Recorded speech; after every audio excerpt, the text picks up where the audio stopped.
देखिए आपसे प्रश्न पूछेगा वर्म इन्फेस्टेशन के बारे में बताइए, कृमि संक्रमण के बारे में बताइए, ठीक है। तो खासकर ये बच्चे में होता है, पेट में जो कीड़ा हो जाता है उसी को हम लोग कृमि संक्रमण कहते हैं। इनके प्रकार, लक्षण, उपचार, बचाव सब चीज़ बताना है। 5 या 10 नंबर में यह प्रश्न पूछे जाते हैं। तो चलिए आज हम लोग अच्छे से कवर करते हैं। वर्म होता क्या है माय डियर? वर्म जो होता है आप लोग समझिएगा, ठीक है। वर्म व्यक्तिगत और वातावरणीय स्वच्छता तथा जन स्वास्थ्य के सुधार द्वारा इनको आप रोक सकते हैं। और अगर आपको इनमें ही गड़बड़ हुई होता है तो जो है यह वर्म इन्फेस्टेशन होता है। गर्म जलवायु प्रदेशों में कृमि संक्रमण आम बात है। यहाँ पे कह रहा है कि जो गर्म प्रदेश है, जैसे हमारा इंडिया, मतलब देखते होइएगा कहीं कहीं भीषण होता है, तो मतलब इंडिया में भी ये आम बात होता है बच्चे में कृमि होगा ना, ठीक है ना। तो गर्म जलवायु प्रदेशों में कृमि संक्रमण आम बात है, कॉमन सी बातें हैं। ये शरीर में प्रवेश कर विभिन्न प्रकार की व्याधियाँ उत्पन्न करता है। अब ऐसा नहीं है कि कृमि आपके बॉडी में पहुंचता है तो कृमि जन्म ले लिया बॉडी में तो बस हो गया, इसका इतना ही काम है, नहीं। कृमि होने के बाद आपके शरीर में पहुंचकर यह विभिन्न प्रकार की समस्या उत्पन्न करता है, जैसे उल्टी होना, पेट में दर्द करना, ठीक है, पेट फूलना, समझ गए, भोजन न लगना। तो ये सब तमाम ऐसे काम करने लगता है, समझ गए। तो यही कहता है कि यह शरीर में प्रवेश कर विभिन्न प्रकार की व्याधियां जो है उत्पन्न करती है, समझ गए। चलिए, ये व्यक्तिगत और पर्यावरणीय यानी वातावरणीय स्वच्छता, जन स्वास्थ्य, लोगों के स्वास्थ्य में सुधार करके आप इनको रोक सकते हैं, ठीक है। चलिए आगे हम लोग देखेंगे, कारण, लक्षण सब चीज़ देखेंगे, आप लोग टेंशन नहीं लीजिए। संक्रमण का तरीका, यह कृमि संक्रमण कैसे फैलता है आप लोग यहाँ पे देख लीजिए। कृमि संक्रमण जो है, कृमियाँ जो है संक्रामक अवस्था में निम्न प्रकार से शरीर में प्रवेश कर सकता है, जैसे मल, दूषित पदार्थों के ग्रहण करना, समझ गए, मल द्वारा, या फिर कुछ आप दूषित भोजन ले रहे हैं, दूषित पदार्थ के आप खा रहे हैं, यानी ओरल फीकल दोनों के माध्यम से जो है ये फैलता है। मल और दूषित पदार्थों के ग्रहण करने से। यह त्वचा के द्वारा त्वचा को भेद कर भी शरीर में प्रवेश कर जाता है। मध्यवर्ती होस्ट के अंतर्ग्रहण द्वारा, कुछ ऐसे मीडिएटर है जिसको जो है आपको उसका ग्रहण करते हैं तो उससे भी होता है। मतलब बहुत सारे ऐसे पदार्थ है जिसको खाने से भी कृमि होता है, तो वही मध्यवर्ती होस्ट होता है, समझ गए। तो ये कुछ तरीका है, जैसे देखते होइएगा कि बच्चा जो है चौक, डस्टर, मिट्टी खाता है तो उससे भी कृमि होता है, ठीक है। तो ये चीज़ें समझना है।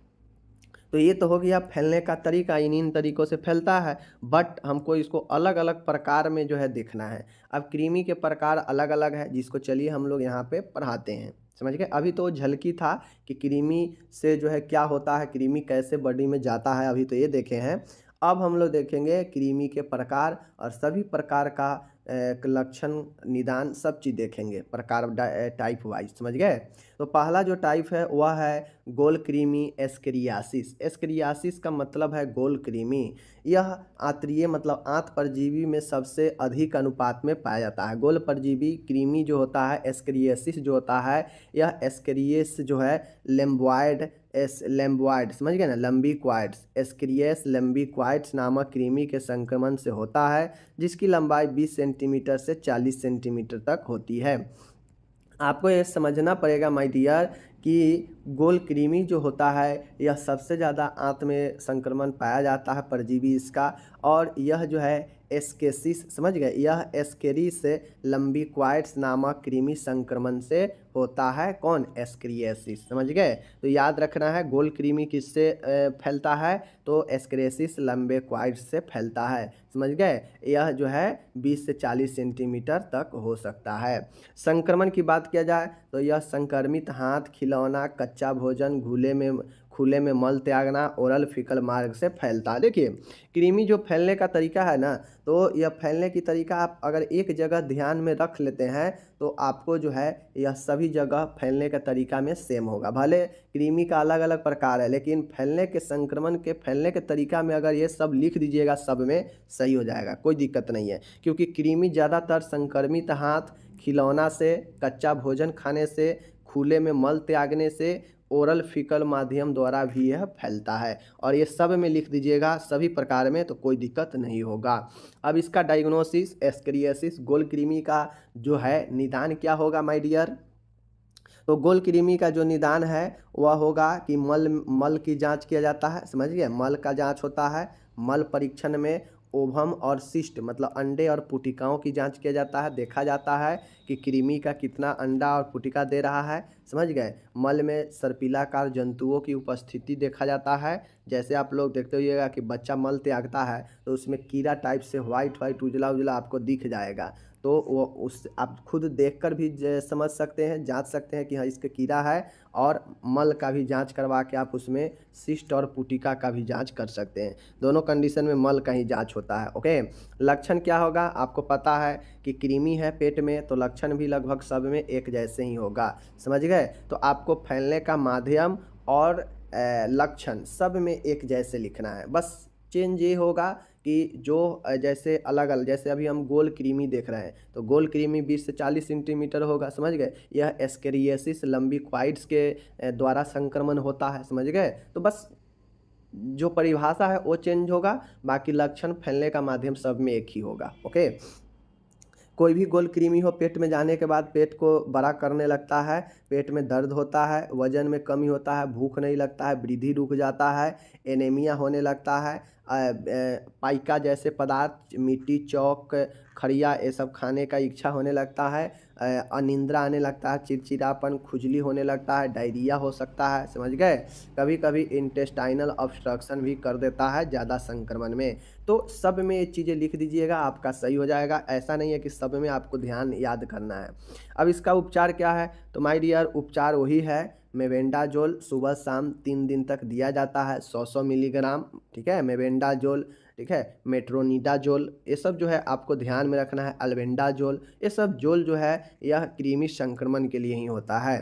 पिपराजिन साइट्रेट 2 ग्राम 10 किलो भार तक, 3 ग्राम 10 से 20 किलो भार तक, 4 ग्राम 20 किलो भार से अधिक बच्चे में दिया जाता है। तो पिपराजिन साइट्रेट याद रखिएगा कि अगर 2 ग्राम दिया जाएगा 10 किलो भार तक, 3 ग्राम दिया जाएगा 10 से 20 किलो तक, 4 ग्राम दिया जाएगा 20 किलो से ऊपर के बच्चे को, समझ गए। पिपराजिन साइट्रेट याद रखिएगा। तीसरा है टेट्रामीजोल है, देख लीजिए टेट्रामीजोल है, टेट्रामीजोल की एक खुराक दिया जाता है, समझ गए, ध्यान में रखना है। सूचीकृत, अब हम लोग यहाँ पे उपचार पढ़ लिए। उपचार में गोल कृमि का ये याद रखना है, मेबेंडाजोल, पिपराजिन साइट्रेट और टेट्रामीजोल, ये 3 याद रखिएगा उपचार में। ओके, पहला हो गया खत्म। दूसरा है, कहता है पिन वर्म या इसी को थ्रीड वर्म, जिसको हम लोग धागा कृमि या सूची कृमि कहते हैं। पिन वर्म याद रखिएगा, या पिन वर्म को ही थ्रीड वर्म या देख लीजिए इंट्रोबियासिस वर्मिकुलेरेसिस कहते हैं। तो मैं आपको बता दूं, ध्यान देने के लिए ये सब रखिएगा कि हाँ पिन वर्म को ही थ्रीड वर्म और इंट्रोबियासिस वर्मिकुलेरिस कहते हैं। बाकी आप पिन वर्म साधारण याद रखिए, जिसको सूची वर्म या धागा कृमि कहते हैं। ओके, चलिए, यह छोटे बच्चों में टोडलर्स में अधिकांशतः पाया जाता है। अब जो पिन वर्म होता है, सूची या धागा कृमि, या छोटे बच्चे या टोडलर्स, टोडलर्स किसे कहते हैं, 1 से लेकर 3 साल के बच्चे को टोडलर्स कहते हैं, पता है ना। तो टोडलर्स में अधिकांशतः पाया जाता है। पिन कृमि सफ़ेद रंग की पिन के आकार की, मतलब छोटे छोटे पिन की आकार की होती है, छोटे छोटे सफ़ेद कलर में, समझ गए, जो मल में आपको दिख जाता है आराम से। ओके, यह 1 से 1.5 सेंटीमीटर लंबी होती है। यह निम्न आंत में, मतलब आंत के निचले वाले भाग में रहता है, जहां से अंडे त्यागने के लिए सामान्यतः यह रात में गुदा से बाहर आता है, समझ गए। तो जो बच्चा, इसीलिए कहता है कि बच्चे को खुला जो है पैंट हमेशा पहना कर रखे, क्योंकि बच्चा अपने हाथ को जो है मल द्वार पर भी ले जाएगा, जब खुजली मान के उसको कीड़ा रहेगा और वह कीड़ा बाहर निकलता है रात में अंडे त्यागने के लिए, तो वह बाहर निकलेगा, खुजलाएगा, बच्चा वहाँ पे खुजलाएगा हाथ से, और फिर हाथ तो धोगा नहीं, फिर वह अपने हाथ को मुंह के आसपास भी ले जाएगा, हो सकता है मुंह में भी ले जाएगा, और फिर जो है वही संक्रमण फिर से फैलेगा मुंह के माध्यम से भी। तो इसलिए कहता है कि जो पिन वर्म या थ्रीड वर्म है, यह पिन के आकार का सफ़ेद कलर के कृमि होता है, जो 1 से 1.5 सेंटीमीटर लंबी होता है। यह आंत के निम्न भाग में, नीचे वाले भाग में जो है निवास करता है, जहाँ से सामान्य जो है वह गुदा से बाहर, एनस से बाहर निकलता है अंडे त्यागने के लिए, ठीक है। बाकी प्रसार की माध्यम है, तो वही चीज़ें हैं खिलौना से, संक्रमित, टॉयलेट सीट, गंदे कपड़े इत्यादि भोजन माध्यम सब चीज़ से, गंदे हाथों से, कोई सब चीज़ से जो है ये फैलता है। समझ गए? फैलने के माध्यम भी सेम है, लक्षण भी सेम है। मल द्वार के आसपास खुजली होगा, भूख नहीं लगेगा। गुद्दा के पास तथा मल के पास जो है कृमि दिख सकता है, पेट में दर्द होगा, भूख नहीं लगेगा। सब चीज़ें वही है, बस जो चीज़ें नया है उसको ऐड कर लीजिएगा। हो गया ना? निदान की बात किया जाए तो यहाँ भी मल स्टूल का एग्जामिनेशन किया जाता है। उपचार की बात किया जाए तो उपचार में बच्चे के साथ परिवार के सभी सदस्यों का उपचार पायरेंटल पामोएट द्वारा किया जाता है। समझ गए? बच्चे के साथ परिवार के सभी सदस्यों का उपचार पायरेंटल पामोएट द्वारा किया जाता है। ओके, पिपराजिन साइट्रेट व मेबेंडाजोल का उपयोग भी यहाँ पे किया जाता है, पता है। तो ये हो गया इसका उपचार। समझ गए? उपचार में भी लगभग सेम है, तो टेंशन लेने की ज़रूरत नहीं है। तीसरा है अंकुश कृमि या इसी को हुक वर्म कहते हैं, एनसाइक्लोएस्टोमा या इसी को हुक वर्म कहते हैं। पहला था एस्करियासिस गोल कृमि, दूसरा था पिन वर्म, ठीक है, तीसरा था हुक वर्म। ये तीनों को याद रखना है, 3 प्रकार। ओके, चलिए। अंकुश कृमि या हुक वर्म यह एनसाइलोटोमा ड्यूडेनल कृमि द्वारा होने वाला जंतु बाधा है। तो आपको पता होना चाहिए जो हुक वर्म है यह जो है एनसाइलो, ठीक है ना, एनसाइलोएस्टोमा ड्यूडेनल कृमि द्वारा होने वाला जंतु बाधा है, यानी संक्रमण है। ओके, याद रखिएगा हुक वर्म। प्रसार देख लीजिए यहाँ पे, यह कैसे फैलेगा। यह लार्वा ग्रामीण व गंदी बस्तियों से अधिक फैलता है, जहाँ बच्चे खुले खेतों में रहते हैं। यह लार्वा नंगे पैरों की त्वचा के रोम रंध्र हेयर फॉलिकल द्वारा प्रवेश करते हैं। ये क्या होता है, जो हुक वर्म होता है ना, तो यह जो है आपके खुले पैर रोम या बॉडी में जो रोम जो रोआ होता है उसके छिद्र से यह हुक वर्म प्रवेश करता है बॉडी में, ठीक है। और यह प्रवेश तो करता है, समझ गए चीज़ों को। और यह कहाँ प्रवेश कर रहता है, तो गंदे बस्तियों में, खुले बस्तियों में, जहाँ पे बहुत सारे गंदगी रहता है वहाँ पे ये रहता है। और वहाँ पे अगर बच्चा अपना रहेगा, खेलेगा, या फिर गंदे इलाका में किसी का घर है तो वहाँ पे वह बच्चे खुले पैर रहेगा या नंगे रहेगा, तो जो है यह त्वचा के माध्यम से, हेयर फॉलिकल के माध्यम से शरीर में प्रवेश करता है। ओके, लक्षण यही है कि निरंतर बढ़ा हुआ एनीमिया, एनोरेक्सिया, भूख न लगना, कुपोषण होना, वजन में कमी, वृद्धि, एपिगैस्ट्रिक पेन, वही पेट में दर्द भी आप लोग लिख सकते हैं, कोई दिक्कत नहीं है, ठीक है ना। उसके बाद आप लोग यहाँ पे देख लीजिए पाइका, अप्राकृतिक पदार्थों का जो है भक्षण करना। तो देखिए मैं आपको पहले ही बता दिया कि कृमि संक्रमण से जो होने वाला लक्षण है ना, सब में लक्षण जो है लगभग समान है। अगर कुछ न जानिएगा तो भूख न लगना, उल्टी होना, पेट का आकार बढ़ना, समझ गए, वृद्धि रुक जाना, समझ गए ना, इरिटेट होना, चिड़चिड़ापन उसी को कहते हैं, समझ गए। तो ये सब जरूर लिख दीजिएगा। और यही जो है आपका क्या हो जाएगा, कृमि से होने वाला संक्रमण। आप नॉर्मल समझिए ना कि बच्चे को अगर कृमि होता है, कीड़ा होता है पेट में, तो भूख नहीं लगेगा, उसको खाना कम कर देगा। जब खाना कम कर देगा तो उसका जो वृद्धि होना है, वृद्धि कम जाएगा, रुक जाएगा, समझ गए। पेट का आकार वैसे बच्चे में बढ़ने लगता है, समझ गए। वह बच्चा इरिटेट रहेगा, बात बात पर जो है झल्लाएगा, इरिटेट होगा, समझ गए, चिड़चिड़ा करेगा। तो यही सब एक बच्चा में होने लगता है, समझ गए। चलिए, अब रही बात इसके निदान का, तो निदान में मल परीक्षण और रक्त में एसिनोफिलिया का टेस्ट किया जाता है, समझ गए। एसिनोफिलिया का टेस्ट किया जाता है। उपचार वही है एल्कोपार। देखिए अब इसके लिए हुक वर्म के लिए एल्कोपार दिया जाता है। वहाँ पे पिन वर्म और एस्करियासिस के लिए मेबेंडाजोल था, समझ गए, पिपराजिन साइट्रेट था। लेकिन यहाँ पे जो है एल्कापार 2.5 ग्राम 5 वर्ष से छोटे बच्चों में, 5 ग्राम दिया जाएगा 5 वर्ष से बड़े बच्चों में। तो एल्कोपार याद रखना है। बाकी टेट्रामिजोल यहाँ भी दिया जाएगा, इस चीज़ को ध्यान में रखना है। टेट्रामिजोल आपके हुक वर्म में, पिन वर्म में भी था, समझ गए। रोकथाम और बचाव। अब हम इसका कृमि का रोकथाम और बचाव कैसे कर सकते हैं, तो चलिए देखते हैं। खाना खाने से पहले व बाद में एवं शौच जाने के बाद हाथों को साबुन से अच्छी तरह धोना चाहिए। रोकथाम करना है तो खाना खाने से पहले और बाद में, शौच जाने के बाद में हाथों को साबुन से अच्छी तरह धोना चाहिए। फल एवं सब्जियों को स्वच्छ पानी में धोकर ही उपयोग लेना चाहिए, क्योंकि पहले से फल और सब्जी में लार्वा रहता है मौजूद। बच्चों के डायपर को गीला होने ही बदल देना चाहिए, क्योंकि गीला सामान में कृमि बहुत ज़्यादा क्या होता है, अपना वृद्धि करता है। चौथा है, टॉयलेट सीट पर फर्श को रोगाणु मुक्त रखना चाहिए। जो टॉयलेट होता है उस फर्श को बिल्कुल क्लीन रखना चाहिए। बच्चे को मुंह में अंगुली डालने व नाखून चबाने से रोकना चाहिए। समझ गए। बच्चों को टॉयलेट में ही मल त्यागना सिखाना चाहिए, ज़मीन पर नहीं, क्योंकि ज़मीन पर त्यागेगा और उसी ज़मीन पर फिर से आएगा खेलेगा तो वहाँ तो लार्वा होगा ही होगा और वही फिर से प्रवेश करेगा उसके बॉडी में, या मुंह के जरिए या मल के जरिए। तो ये सब चीज़ें रोकथाम करने का तरीका है जिसे हम कृमि होने से बच्चे को रोक सकते हैं। ओके, तो इस चीज़ को ध्यान में रखना है। अब यहाँ पे टोटल मैंने यहाँ पे इंग्लिश दे रखा है, तो जो डियर इंग्लिश वाले हैं यहाँ पे इंग्लिश में आप लोग समझिएगा, कोई बड़ी चीज़ नहीं है, बस आपको याद रखना है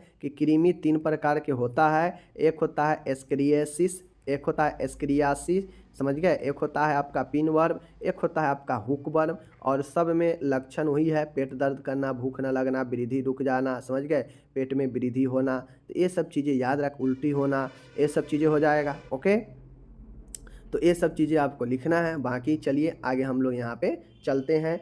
अब प्रश्न आया माय डियर, हर्षप्रंग डिजीज। हर्षप्रंग डिजीज या इसी को जन्मजात एगैंगिक लियोनिक मेगाक्लोन कहा जाता है। माय डियर होता यह है हम आपको बताते हैं। हर्षप्रंग डिजीज जो होता है या इसी को हम लोग जो है कॉन्जेनिटल, देख लीजिए, कॉन्जेनिटल एगानिलियोनिक मेगाक्लोन डिजीज कहते हैं। तो अब इसमें होता है हर्षप्रंग डिजीज में कि हर्षप्रंग डिजीज में होता है माय डियर कि मान गए जैसे यह बड़ी आंत का रोग है, समझ गए, बड़ी आंत का ये रोग है।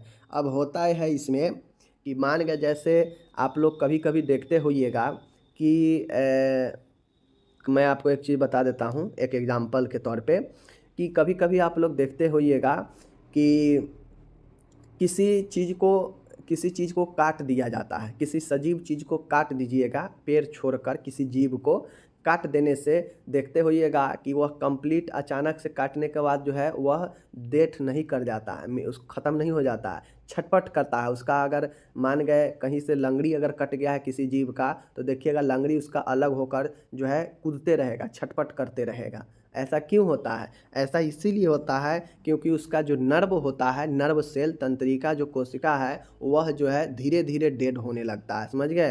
और जब उसका बॉडी से उसका कनेक्शन ख़त्म हो जाता है तो वह जो है जो नर्व है वह अपना रूप दिखाता है और धीरे धीरे उसमें से प्राण निकलता है नर्व में से, समझ गए। तो नर्व हमारे बॉडी को मूवमेंट को बताता है। नर्व हमें ये भी बताता है कि हमारा हाथ पैर काम कर रहा है या नहीं कर रहा है। अगर नहीं करेगा तो मतलब नर्व नहीं काम करेगा तो हाथ पैर भी जिस बॉडी के पार्ट का अगर नर्व काम नहीं करेगा वह बॉडी पार्ट मूवमेंट नहीं करेगा, काम नहीं करेगा। ठीक उसी प्रकार से हर्षप्रंग डिजीज एक जन्मजात रोग है, समझ गए।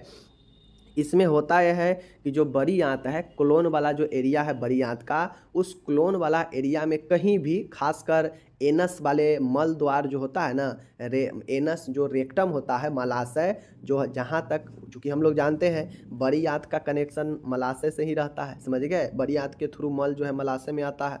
तो होता यह है कि बड़ी आंत में जहाँ खासकर निचले एरिया जहाँ मलाशय से कनेक्ट है बड़ी आंत, उस मलाशय से ऊपर कहीं भी बड़ी आंत में जो है नर्व सेल गायब रहता है, समझ गए, नर्व सेल तंत्रिका गायब रहता है। और जब तंत्रिका गायब रहेगा तो उसमें कोई मूवमेंट नहीं होगा, काम होगा ही नहीं, निर्जीव की तरह रहेगा वो। तो फिर उसमें जो मल है वह आगे की तरफ आता ही नहीं है, क्योंकि हम लोग जानते हैं मल आगे की तरफ तभी आता है जब आंत में संकुचन होता है, समझ गए, उसमें मूवमेंट होता है, तभी जाके वह मल जो है आगे की तरफ ट्रांसफ़र होता है, पास होता है।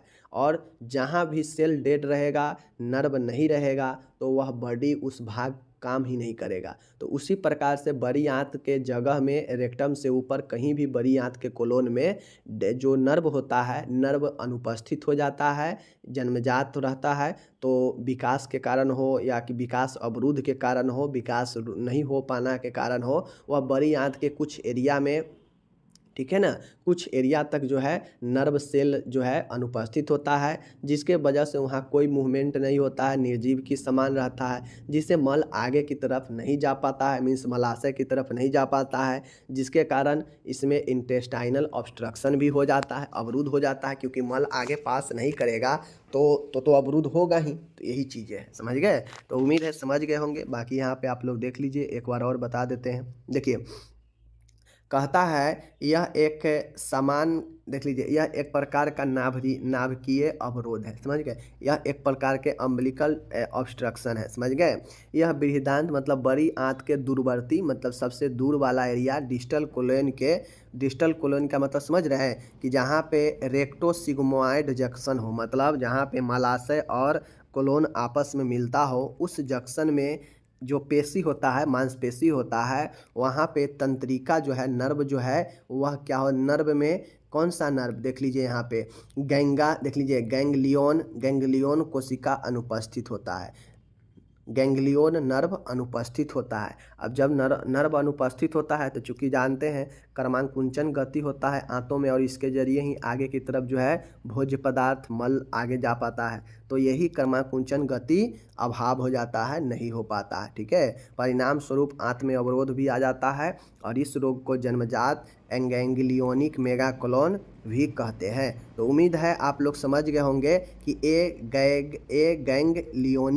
गैंग्लियोनिक क्यों इसको कहते हैं, क्योंकि इसमें एक गैंग्लियन कोशिका होता है नर्व में, जो अनुपस्थित होता है इस आंत में, जिसके कारण कोई क्रमांकुंचन गति नहीं होता है। अब जब गति नहीं होगा तो भोजन आगे कैसे जाएगा, मतलब मल वाला जो भाग है वह कैसे जाएगा मलाशय में, फिर वहाँ पे आंतरीय अवरोध हो जाता है, समझ गए ना।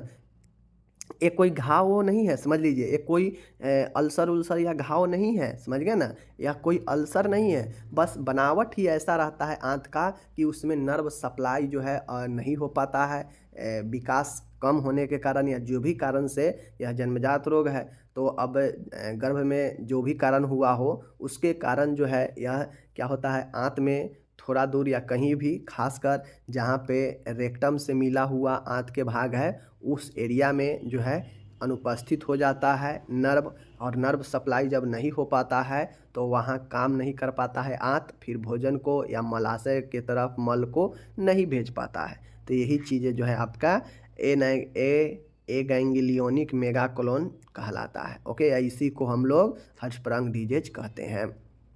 वही चीज़ें यहाँ पे है। हर्षपराग रोग तब होता है जब बृहदान्त्र बड़ी आंत में जो तंत्रिका कोशिका होता है वह पूरी तरह से नहीं बन पाता है। वही चीज़ है ना कि बड़ी आंत में जो तंत्रिका न्यूरॉन्स जो होता है, जिसे नर्व सप्लाई कहते हैं, यह पूरी तरह से नहीं बन पाती है। बृहदान्त्र में नसें मांसपेशियों के संकुचन को नियंत्रित करता है, वही नर्व जो है मांसपेशी के संकुचन को नियंत्रित करता है, और इसमें यही नहीं उपस्थित हो पाता है जो आंत के माध्यम से भोजन को स्थानांतरित करता है। और जब मूवमेंट नहीं होगा तो मलाशय की तरफ भोजन मल जाएगा नहीं, तो आंतों में ऑब्स्ट्रक्शन अवरुद्ध होगा ही, समझ गए। हर्षपराग डिजीज समझ गए होंगे। अब यहाँ पे लक्षण क्या होगा माय डियर, तो लक्षण में नवजात में मिकोनियम नहीं आता। जब ऐसा प्रॉब्लम होता है ना बच्चा में, जन्मजात रोग में, तो उसमें जो पहला मल जो मिकोनियम होता है बच्चे का, वह नहीं आ पाता है, चूँकि आएगा ही नहीं, क्योंकि आंत उसका काम ही नहीं कर रहा है। पेट में अफरा जो जन्म के 1-2 दिन बाद से बढ़ते जाता है, पेट में अफरा बनता है, समझ गया, पेट फूलने लगता है, क्योंकि धीरे धीरे मल त्याग नहीं करेगा तो बढ़ेगा ही, और ये चीज़ें बढ़ते जाता है। विस्फोट के साथ गैस व मिकोनियम का बाहर आना, ठीक है। अब ऐसा भी हो सकता है कि मान गए काम नहीं करेगा, वहाँ पे जमा होते होते विस्फोट के साथ गैस व मिकोनियम बाहर आ सकता है, समझ गए। तो यह भी जो है एक दिक्कत वाला बात है। पित्त रजित उल्टी, अब जो उल्टी होगा बच्चे को, उसमें वाइल भी होगा, वजन में कमी होगा, निर्जलीकरण होगा, क्योंकि बड़ी आंत ही जल का अवशोषण करता है, तो वहाँ पे अवशोषण नहीं हो पाएगा, तो निर्जलीकरण भी होगा, लगातार कब्ज बनेगा, अतिसार डायरिया होगा, समझ गए। तो ये सब लक्षण है जो कि आंत से रिलेटेड जो भी चीज़ें हैं वह सब इस लक्षण में होगा। निदान की बात किया जाए तो शारीरिक परीक्षण है, मल का भी जांच होगा, बेरियम एनीमा दिया जाता है, अल्ट्रासोनोग्राफी यूएसजी जिसको बोलते हैं ये कराया जाता है, मलाशय रेक्टम का बायोप्सी किया जाता है, पता किया जाता है, हो गया। तो निदान हो गया। अब उपचार की बात किया जाए तो देखिए, उपचार इसमें 2 स्तरीय होता है, 2 स्तर में होता है। पहला तो होता है पहली आवश्यकता अवरोधक को हटाकर मल पदार्थों को निकासी करना है। पहला ये होता है कि सबसे पहले जो ऑब्स्ट्रक्शन बना हुआ है, जो मल नहीं पास कर रहा है, उस मल को पहले निकाला जाए। तो उसके लिए अवरोधक को हटाकर मल पदार्थों को निकासी करने के लिए टेम्परोरी कोलोस्टोमी किया जाता है। अब आपको मैं कोलोस्टोमी पढ़ा दिया हूँ कि पेट में छेद करके आंतों को जो है पेट के दीवार के साथ कनेक्ट किया जाता है और उस छिद्र से भोजन दीजिए या मल निकलता है, ठीक है। तो ये जो है निकाला जाता है अस्थायी तौर पे। पहले अवरोध को दूर किया जाता है, फिर अस्थायी उपचार के लिए बाद में शल्य क्रिया की जाती है, जो सामान्यतः 6 माह या अधिक आयु पर की जाती है, ठीक है। यहाँ पर प्रभावित कोलोन के भाग को सर्जरी के द्वारा हटा दिया जाता है, ठीक है। अब कोलोन में जितना भी भाग मान गए निर्जीव टाइप से है, मतलब उसमें कोई न्यूरॉन सप्लाई नहीं है, नहीं काम कर रहा है, तो उस भाग को काट कर सर्जरी के द्वारा हटा दिया जाएगा और ऊपर वाला भाग को स्ट्रेच करके नीचे वाला रेक्टम से कनेक्ट कर दिया जाता है, ठीक है। तो यही जो है आपका सर्जरी का प्रोसेस होता है, उपचार होता है। तो आपको यही हर्टस्प्रंग डिजीज 5 नंबर में पूछेगा तो बता दीजिएगा। और रही बात नर्सिंग प्रबंध की, तो नर्सिंग प्रबंध आपको खुद से लिखना पड़ेगा, क्योंकि यहाँ पे सर्जरी संभव है। तो सर्जरी में पता है कि सर्जरी से पहले, सर्जरी के दौरान, सर्जरी के बाद भी 3 तरीक़ा से देखभाल करते हैं एज ए नर्स, तो आपको भी ये चीज़ें करना है। ओके।